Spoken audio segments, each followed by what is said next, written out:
Hi, everyone. Thank you for joining us for this week's SEL Spotlight on Identifying Strengths and Weaknesses. I'm Mrs. Gonzalez, counselor at Compass Charter Schools.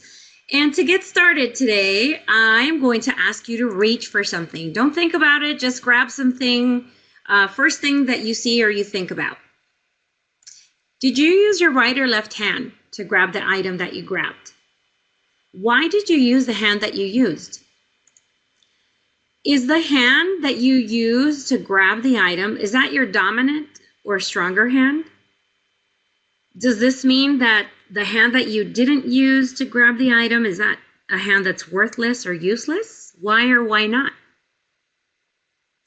So today we are talking about identifying strengths and weaknesses, and I'll put this out there, everyone has strengths and everyone has weaknesses.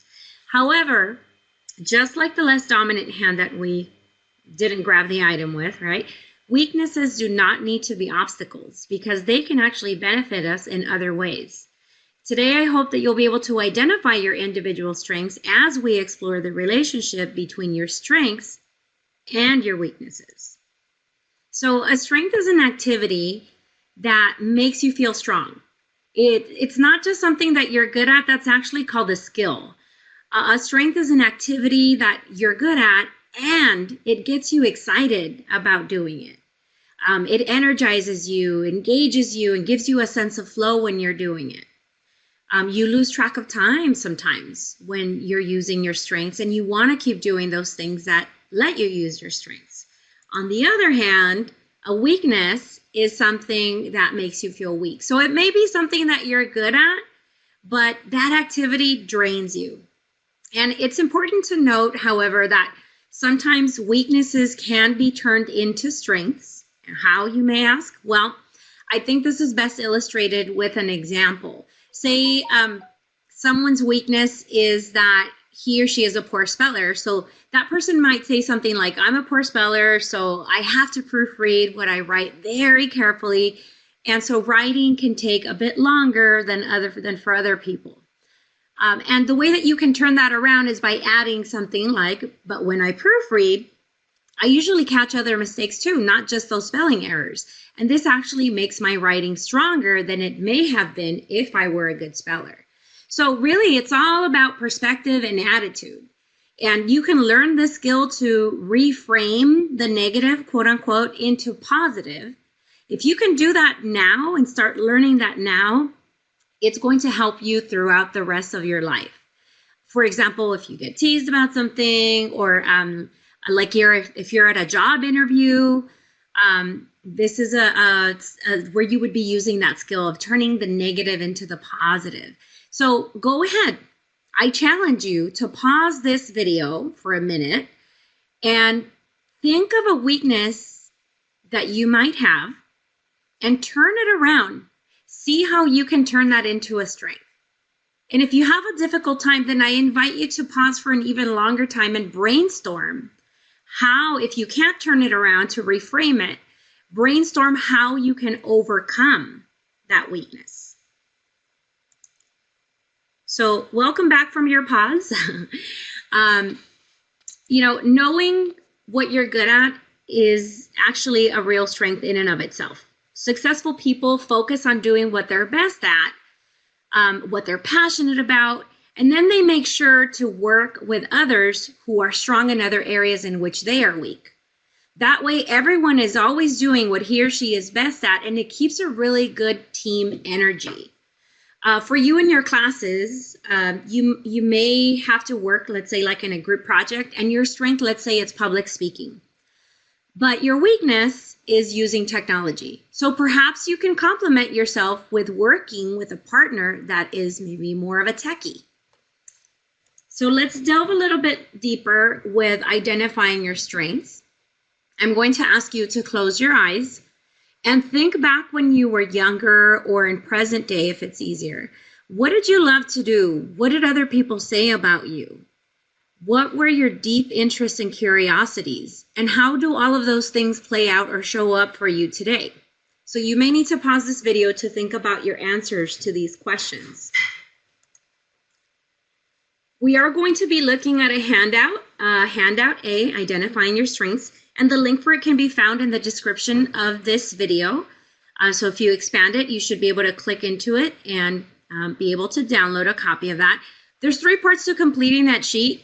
You don't need to print it because it is electronic, and you can complete it electronically, and you don't need to worry about turning it in to anyone unless, of course, you want to share it with, let's say, your learning coach, a teacher, classmate, or your counselor. So first things first, with this handout, strengths can actually be identified as verbs, nouns, and adjectives. So we'll look at each one individually. And the first one is step 1 here, strengths as verbs. So your strengths can be described as an action-based, or they can be made into verbs by just adding the ing, right? So we see some examples here: memorizing, solving, sewing, motivating. Those are all strengths as verbs. Then you can see here in step 2, it's strengths as nouns. And so some of your strengths can actually be nouns. So they might be like subjects, knowledge, expertise that you might have, or that you love to use. So like computers, history, children, graphics, antiques.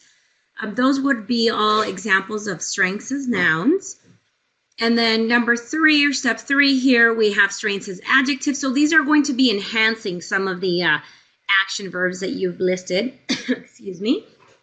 They describe the style in which you do what you naturally do best. So, adaptable, creative, methodical, responsible.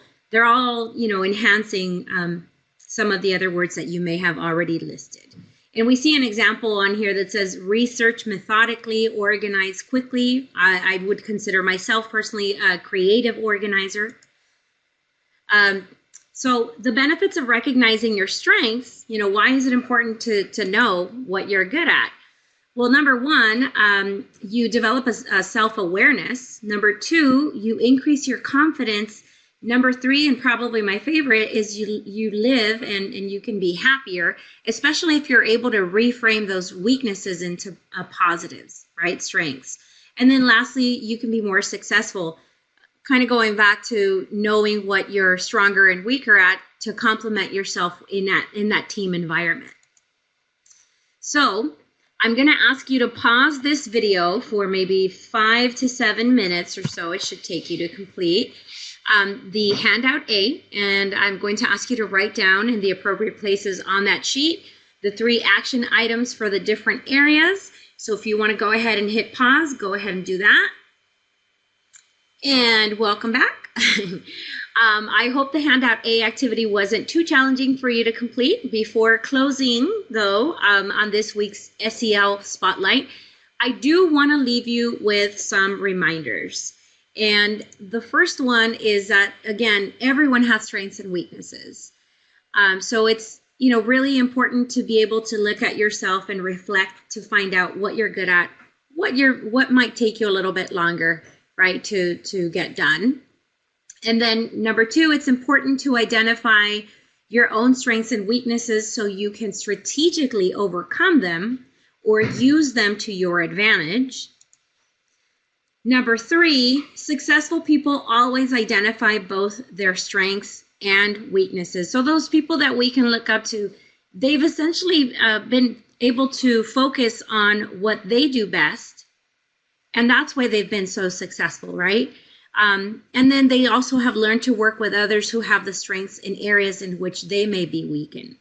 So I invite you to make this self-reflective process of identifying your strengths and weaknesses a lifelong journey. I do want to thank you for joining us today, and I hope that you found valuable information here in this presentation today, brought to you, of course, with lots of love and care by the Compass Charter Schools Counseling Services Department. Thank you so much for joining us, and have a wonderful day.